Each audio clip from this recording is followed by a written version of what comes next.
Every single day, people take unwanted or unused items to thrift and antique stores across the country. But as the saying goes, one man's trash is another man's treasure, and we're here to prove it. Identify valuable things before you throw them away. Join us as we show and tell of treasures found and sold by a full-time reseller with the hopes of helping you find some treasures of your own. Welcome to the What's Sold podcast.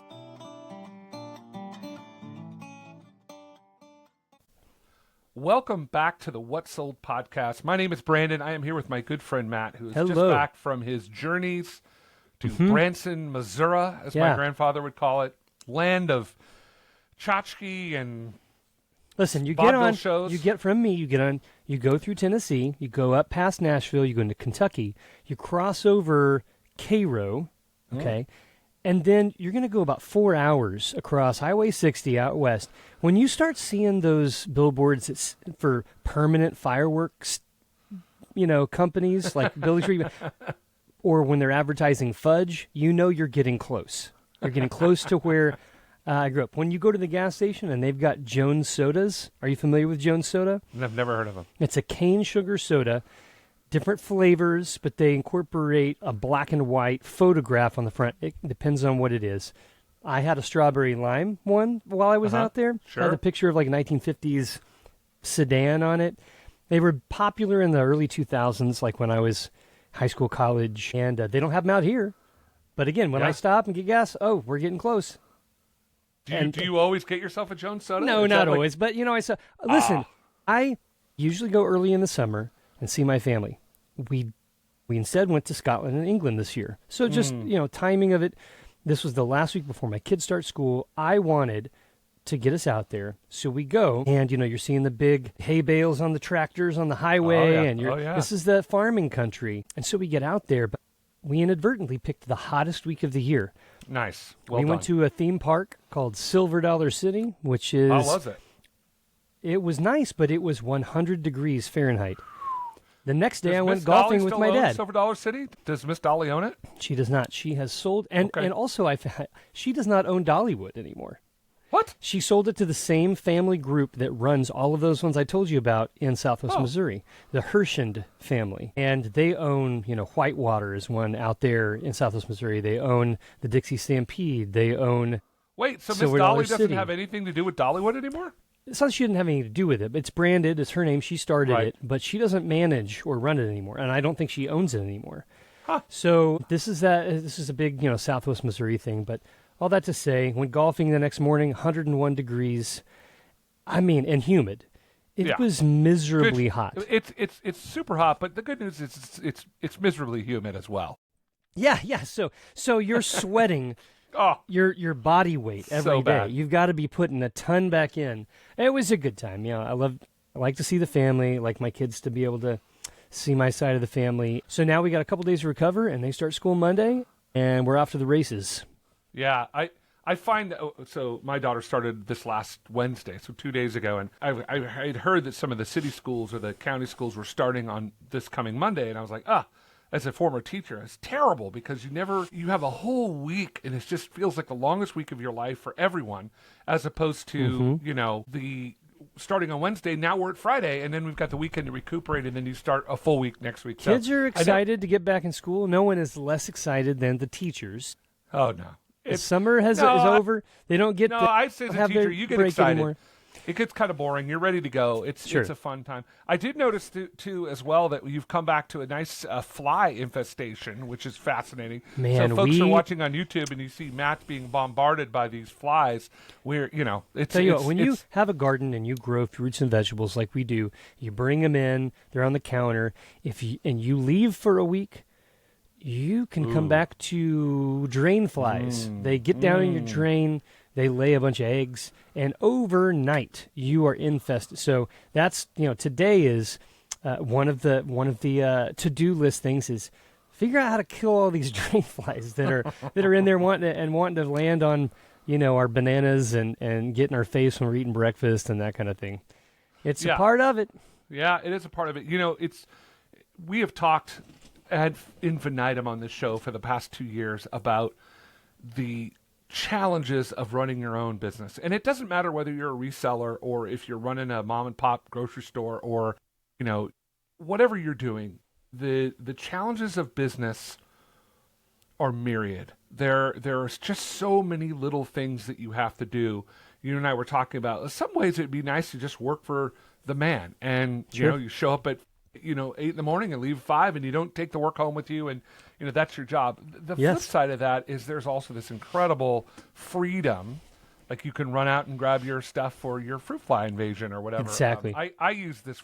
I have these little apples that I got, and I put the little plastic apples, and I put this fruit fly stuff in there, and it's magical. It's crazy. Well, They just like. I have to look for that. It's so get them trapped in there. Yeah, I feel like Taro should give me sponsorship deals to talk about their products because I love them so much. TERRO. If you ever have like those little sugar ants, there's a little Taro. I think it's just borax. You put a little of that taro on a piece of cardboard, and then you see the ants around it. They're like drinking at the well of goodness, and then literally 2 days later, they're all gone. Yeah. So I have a really hard time with the ant spray. I find it to be just it's smelly, it's gross, it's like poisonous. But the little taro thing, and Taro also does one for fruit flies where they give you these little apples. Nice. And you squirt the stuff in listen, there, and boom. Something like that, if not that, are coming into my house today, and try the taro I'm on a ones. mission. I do see the invaders coming in. It's crazy. I mean, they're really trying to annoy, and they're just living their life. But I don't want them here. It's a 24-hour life of creating havoc for you. I so know. It's I know always it. a good time. All right, so it's funny because we meet once a month on a Thursday night with a bunch of guys that we know, and it's been this summer. I feel so discombobulated. I am really looking forward to the fall, and summer has this, obviously we all love it, and there's plenty of joys going to the beach, doing all the things that we do in the summer, but it also exacts a cost. It exacts a cost on you mentally, emotionally, physically. I feel like I'm way less productive in the summer than I am during the regular year. Oh man, tell me about it. And in terms of exercise and everything, I don't think business is any less affected by the summer flow. Like you and I were on this great rhythm up until summer hit, and then all of a sudden it's just like and it's running mostly all over me, the place. but we both have kids, so there are family obligations, and there are there's all kinds of stuff. You want to take a trip, and you're still doing, or you're expected to do all the things that you normally do with work, but then you add twice as much other things, other obligations, and you're juggling. I feel like I'm the guy spinning the plates, but I'm also in the middle of the ocean, like. Trying to stay afloat without using my arms, like that kind of thing. Yeah. I feel that from you, and I feel like trying to be creative, because in a sense what we're doing is we're creating this show for people. And by the way, shout out to Yvette who sent us a nice little nice little message.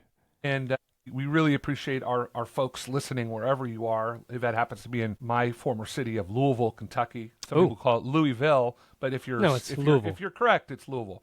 But and if you're correct, you root for the Louisville Cardinal, not the Kentucky Wildcats. I'm just saying there are some rules that need to be applied here. All that to say is that you have these summer things, but when you work for yourself, like you said, you're still expected to. I still have to get a show up by Wednesday, and sometimes I'm like, oh shoot, how am I going to do all this stuff? Sometimes that means you got to work at 11 o'clock at night, and sometimes it means you're going to have to do whatever. It is challenging, and so the sort of the theme and topic of today's show really is about the economy, because both Matt and I have noticed over the last 6 months, really, that the economy. It's not that it's slow. I guess it's slow, but it's also in fits and starts. It feels like one day everybody's excited, and the next day you're like, oh, I don't know what's going to happen. The price of eggs are, So Absolutely. We're going to talk about some of the things you sold, but also about how the economy is affecting your business, everybody's business, and kind of things that we can do to deal with that. So let's start by what you sold this week or what you're going to sell, and let's talk about those things, and then we'll get into the deeper dive. So my sales have been really low for two reasons. One that you alluded to, the economy, and a lot of people aren't noticing it yet. People are probably like, well, what are you talking about? It's not hit my pocketbook yet. Well, it's going to.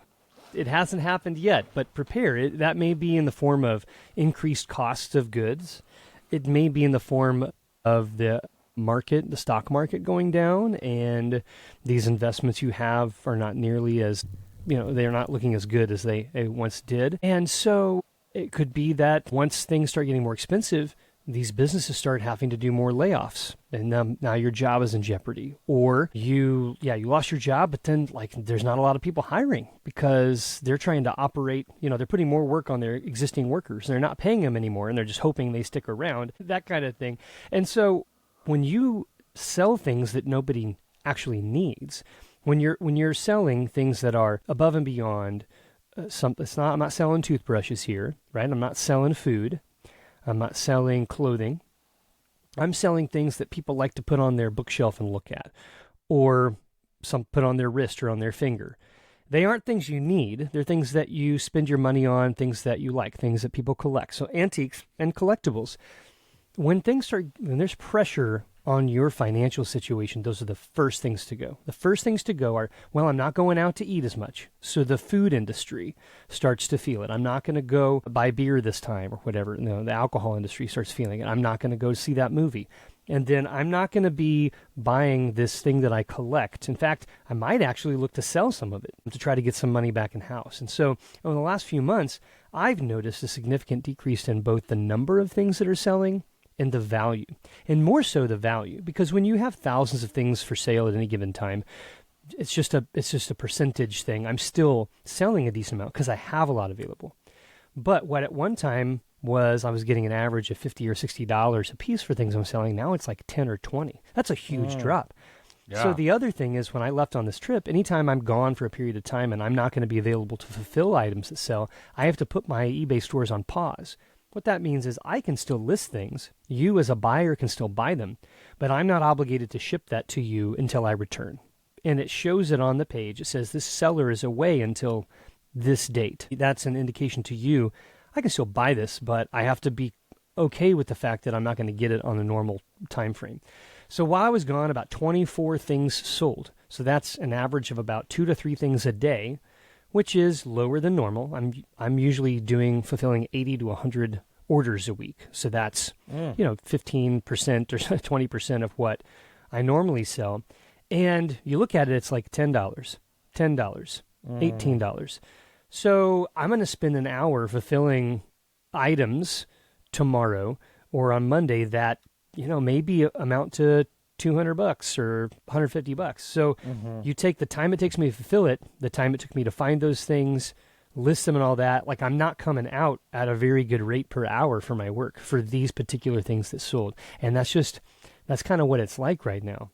So the stuff I sold, a couple little pieces of costume jewelry, some vintage pin backs, like little pins you would pin on that are from an old TV show or from an old cartoon or something that's 1920s humor, which is a little different than today. That's the kind of stuff that I sold. So nothing that's going to be super exciting, but it is money coming in, and that helps. What I've been working on lately as a way to kind of mitigate this change in the market is trying to take things that haven't sold individually and unpackage them and put them together with like items so that I can sell them as a lot.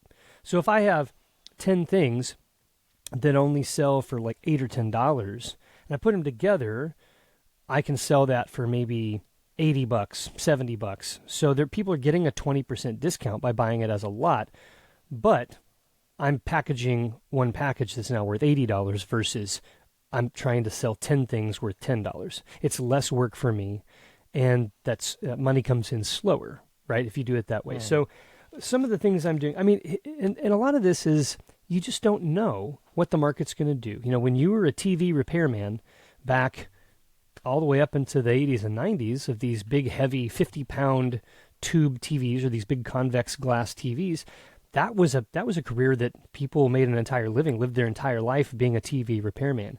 And then one day the technology changes. Now they're flat screen TVs. Now the prices of the TVs has gone down drastically because they're all made by these machines in these big manufacturing plants, so it's cheaper to make them. The materials are cheaper. They're higher quality. All of a sudden, you don't have the business anymore to do that work. And it's in some way, I'm feeling the same thing. I'm not changing the market. I have no control over the market. but the market does affect my business. And when it does that, you have to find creative ways to make your way through. And the only other alternative is I need to do something else. Right? You're faced with that. And I don't think I have to do something else. I think I can still make a living doing this. But, I might find something else part-time just to kind of have some stable income for a little while. And do I love that? Not at all. But you got to do what you got to do to pay your bills and take care of your family. So, well, and it's also, there's something about being strategically aware of the market.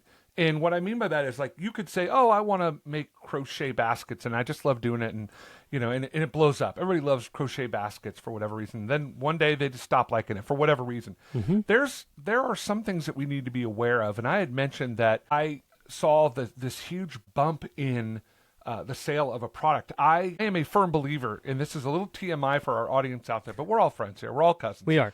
I'm a firm believer in the bidet, which is this. Boy! Here we go. Toilet. Exactly. Here we go. I'm going to try to keep it out of the sewer, but they're fantastic. I love them. I won't go into details why, but I love them. And so I've put bidets in our house, and there's a really expensive one. It's a Japanese bidet. It talks to you. Solid gold. Well, it's solid gold. It's like that. But I noticed when I first looked at it, it was $300, and the last time I looked at it, it was $600. So it's like.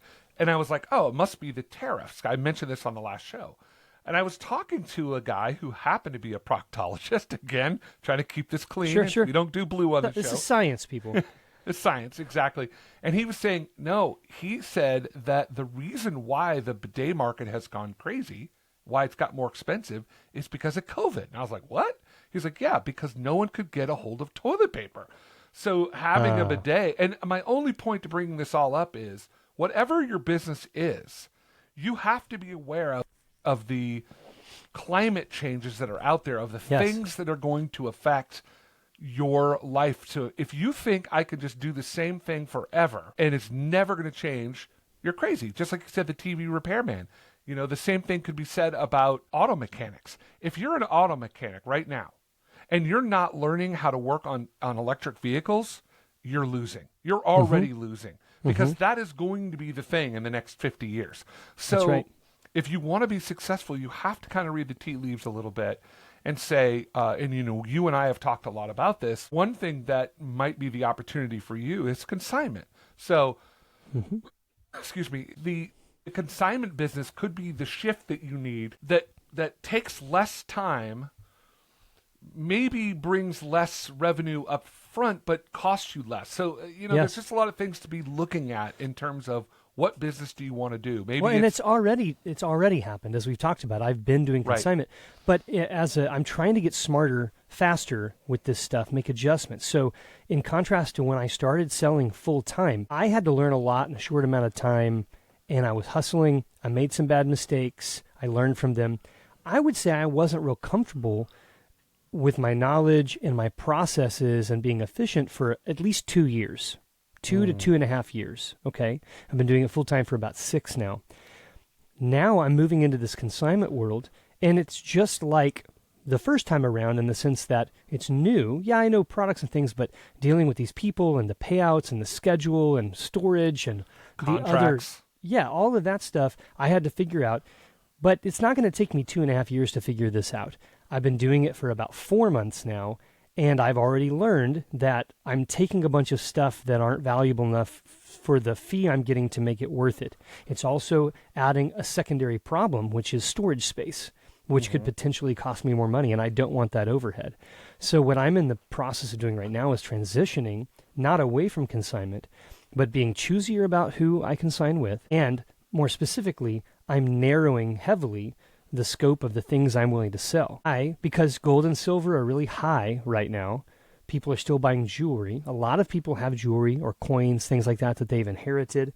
And everybody out there has things that they would rather have the money for. They just don't have the time, they don't think about it, or they don't have the know-how how to turn that tangible object into cash. I do.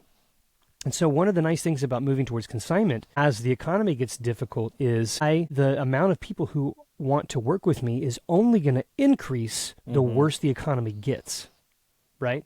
So the more financial pressure people have, the more they need someone like me to help them sell their things to make them money, because they need the money. When COVID hit and I got into this, I thought, no, I need to get a bunch of inventory so that if something happens again and I'm stuck at home for 4 months, I still have inventory. And I did that. So that was one way I tried to have sort of a backup plan or kind of prepare for uncertainty. Well, I can't affect the uncertainty of market shifts and changes and when it goes down. But what I can do is say, okay, when a market's bad, what do people need?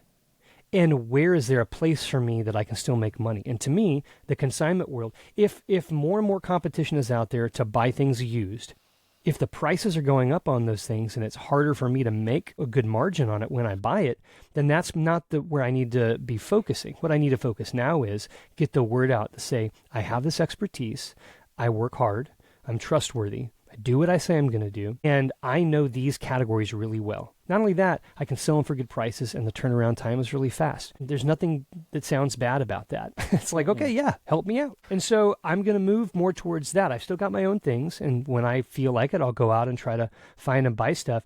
But what I really want to do is set things up to where people are coming to me. Much like a coin shop or a jewelry shop or a pawn shop, they entirely subsist upon people coming and selling them things directly to them. They're not running around. They're in one spot. I'm different. I'm mobile. I don't want to pay for a shop, but I don't think that there's any reason why I can't find a way to operate the same way as one of those places. And in some ways, my freedom of moving around could actually work to my advantage. Yeah, so let me ask you a question about that, because I've been thinking about the idea of, and I agree with you, deciding who you're going to work with, what items are valuable enough to sell is a standard, is a really good thing. But is there anything within this? Have you thought about this? Like, I'm thinking about like my mom. She'd be 84 or whatever, and she wants to move out of her house and downsize and everything. It doesn't really care about the money so much. Just doesn't want to just throw everything away, but wants to have somebody kind of take care of it for her. Is there a world in which that's the consignment where you say, here's a flat fee. It's 15. You pay me $15,000.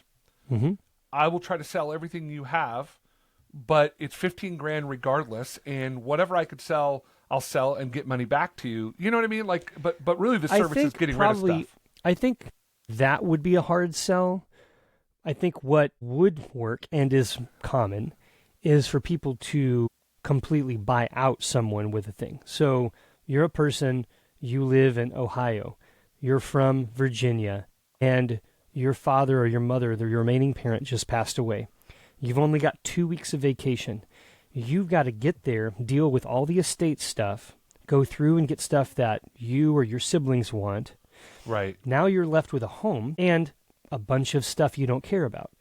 Right. You know it has value. You don't want to just donate it, but you're also under the gun, the time gun. And so if you don't find a better solution, you will have no choice but to just call Salvation Army, Goodwill, Habitat, Restore, whatever, and have them come and just take it all.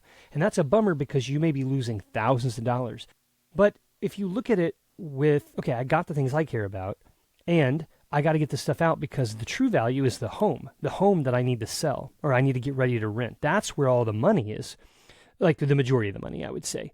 And so, if anything, I've got to get that piece done because I can't sacrifice that. I don't have any more time to be here.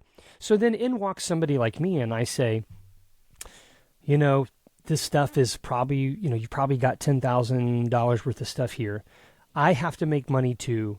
And so, I can offer you $4,000 or I can offer you $5,000 or whatever the number is. And they're like, well, if I don't make this deal, tomorrow I have to call somebody and I get no money. So, yeah, I pay them $4,000 or $5,000. I say, give me 48 hours or 72 hours. I'll have everything out of this house. And depending on the person, I'll either clean it up for you as well if they add that service or it's just getting rid of stuff. Absolutely, I could do that. Absolutely. And I could make a living doing that once I got to a point where I had marketed myself well enough that people know I exist. Right. The other thing that hinders me from stepping in immediately and doing that, I could see myself doing that a year, 2 down the road, but I don't have $10,000, $15,000, $20,000, $30,000 of cash at my disposal at any given time. Like, well, I got it here. Somebody might call me tomorrow. I operate on a tighter cash flow than that. So if you want to get into that world, even in the world of buying gold and silver or some of these things, if somebody calls me up and says, hey, if I know I can make 18 or 20% off of a deal with somebody, and at the same time, I'm also paying them more than anyone else around here pays. So it's a good win-win. They're getting good money, better than they get somebody else. I can do it fast.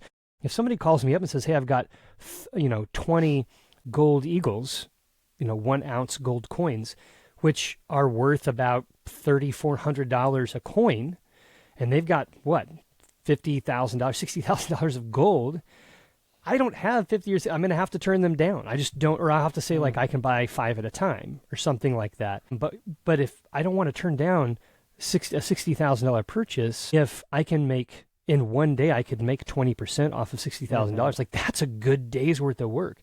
But I can only make that play if I have the cash at my disposal. Takes money to make money, they say, right? And it's absolutely true. I guarantee you that if I had $100,000 of cash at my disposal, I could be a millionaire within a couple of years. And that's not exaggeration, because I operate at a 50% margin on just antiques. That's not even gold and silver.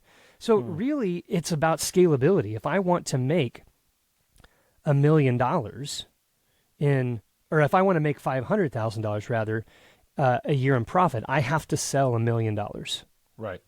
And I have to pay $500,000 to get that $500,000 in profit.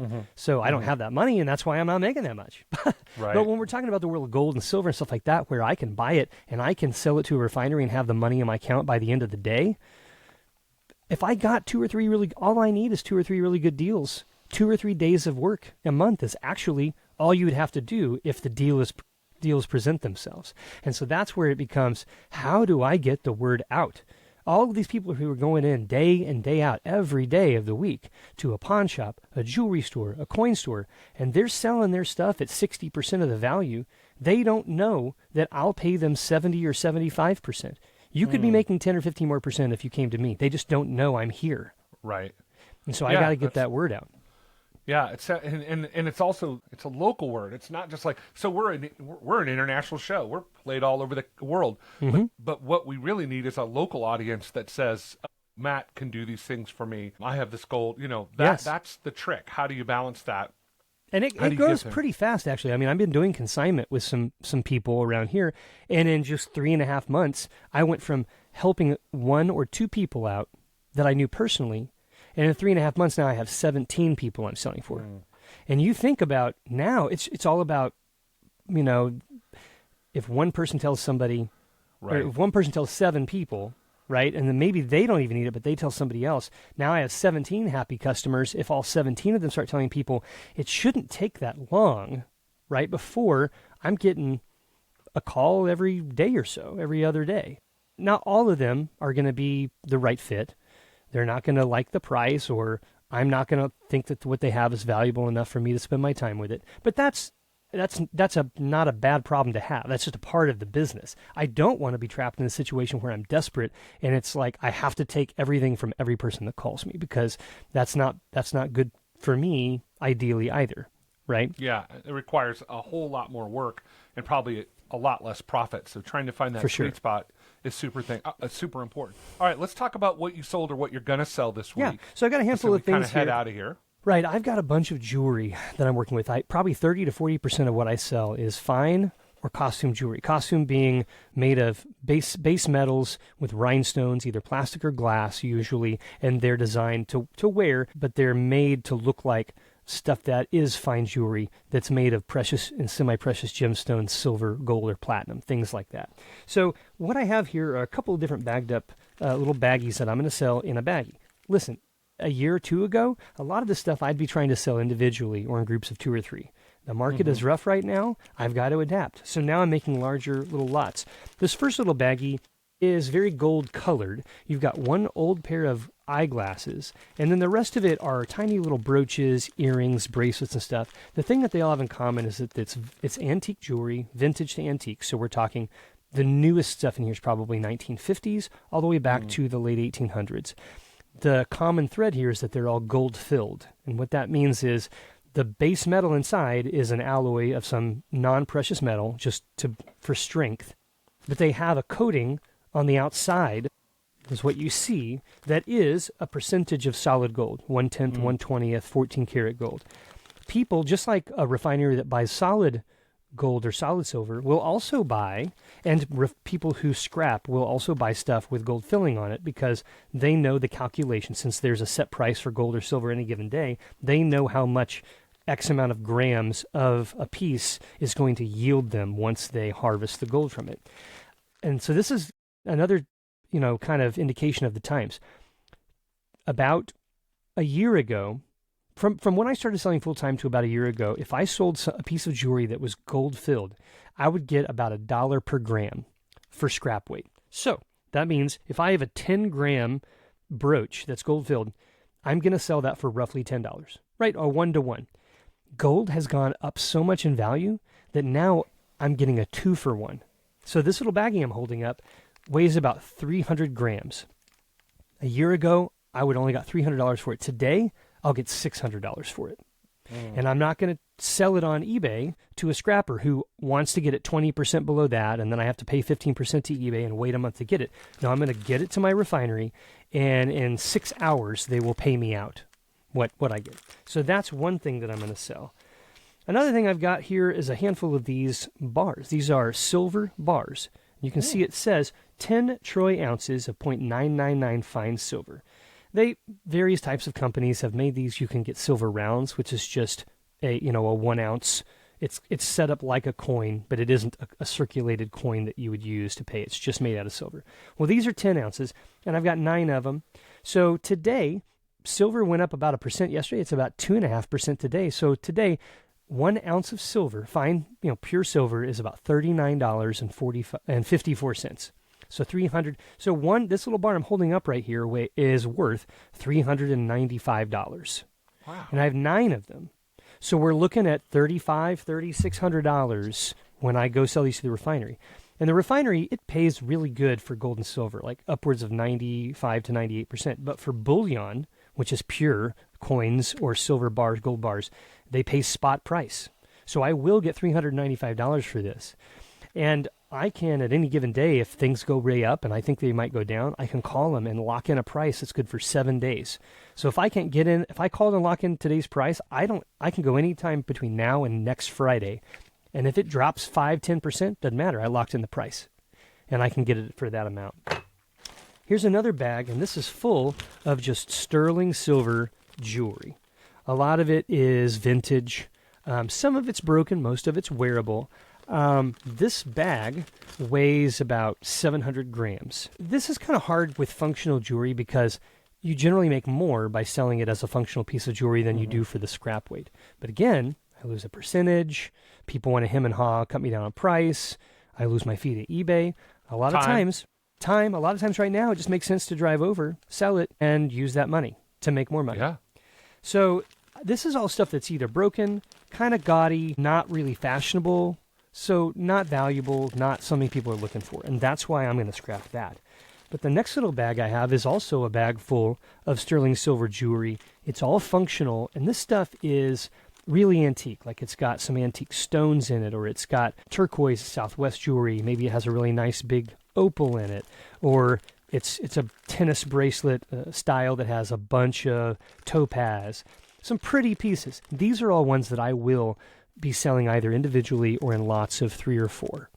And I might even start it at an auction really, really low, below the value, knowing that people are looking for these precious metals. I know it's going to go up and above that, and I don't mind waiting a week on this stuff. So I'm kind of parse out, here's some things I want to sell the day of, and here's some more valuable stuff that I'll make more by selling on eBay, and I'm okay giving that a week or 2 to sell. So those are some of the things. That's just jewelry. I've got a handful of coins. I've got some really nice costume jewelry by some really high-end brands like Crown Trafari or Hobe or Originals by Robert or Juliana. Some of these pieces, they may be brooches, earring sets. Some of these will sell for hundreds of dollars. I have one brooch. It's a costume brooch, but it's a designer brooch. People are selling those for $1,100, $1,200. It's costume. It's not made of silver or gold. It's just vintage, they're rare, and there's a big collector market for them. So just because you have costume jewelry doesn't mean it's not value. Costume doesn't mean cheap always. Costume doesn't, it just means it's not made out of gold or silver or with precious stones. But if you could have some brooches or some old costume pieces, sets, earring, bracelet, necklace, brooch sets can sell for thousands of dollars depending on who they are. And we talked about this some in the past. We should do an episode where I lay out like, here's 10 costume brands to keep a lookout for, and this is what the mark looks like, that kind of thing. Because people are more likely to have stuff like that. There was a lot more of it produced, right? And it was cheaper to buy. But the value of that stuff's gone way up in the last few years. So that's what I'm looking at. I'm going to put a bunch of that stuff out in the beginning of this next week. And then I've got a bunch of sports cards I need to take to a sports card shop. I've got a bunch of clothing that's nice condition that I'm going to start taking to some of these clothing places like Plato's Closet, stuff like that, where I can sell it that day instead of waiting 2 months to sell it for the same price on eBay. Like they want to take it in. The companies that are doing well right now are companies like Plato's Closet. People are like, I need money. I love this shirt and it's a good brand, or these pants, or I've got these Nike shoes I never wear anymore. I'm going to take them in. They're making money hand over fist. It is a buyer's market right now. So if you're interested in this stuff, I would be looking around on Facebook Marketplace, Craigslist, put it out there. Like, what are you interested in? Are you interested in action figures or Pokemon cards, which are super hot right now? Put it out there. A little ad that says, I buy collections. I buy these things.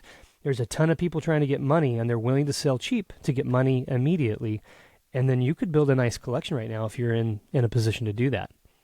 Well, what I'm taking away from this show is the economy's slowing down. Mm-hmm. We need to go find a giant treasure chest full of gold. Mm-hmm. Because if we do that, then we can just... I recommend you go out in the Southwest and be looking for Spanish, like caves that the Spanish hid stuff in. Right. Take some water, or maybe get out on the coast and learn, get your diving certification and try to find a shipwreck. I mean, that's where we're at. Yeah, I feel like that's what we should be doing. Well, we had threatened to have my brother Rick on, I think, like 4 shows in a row, and we have had a logistical nightmare trying to, because he's on the West Coast. So we will hopefully have Rick on, hopefully next week, but we'll see. We are heading for our centennial, our 100th episode, which is a big episode for us, because we're going to be talking about some changes and some different things that are going on with the show, and we're excited about. But that is all the time we have for today. Matt has another meeting. Matt's a very important guy. I'm a big deal. I don't know if I'm very popular right now. I don't think people realize how big a deal you are. So remember to follow, like, and subscribe. Tell a friend. Give us any feedback. We really appreciate it. But otherwise, that is all the time we have for the day. Anything, Matt, you want to close with?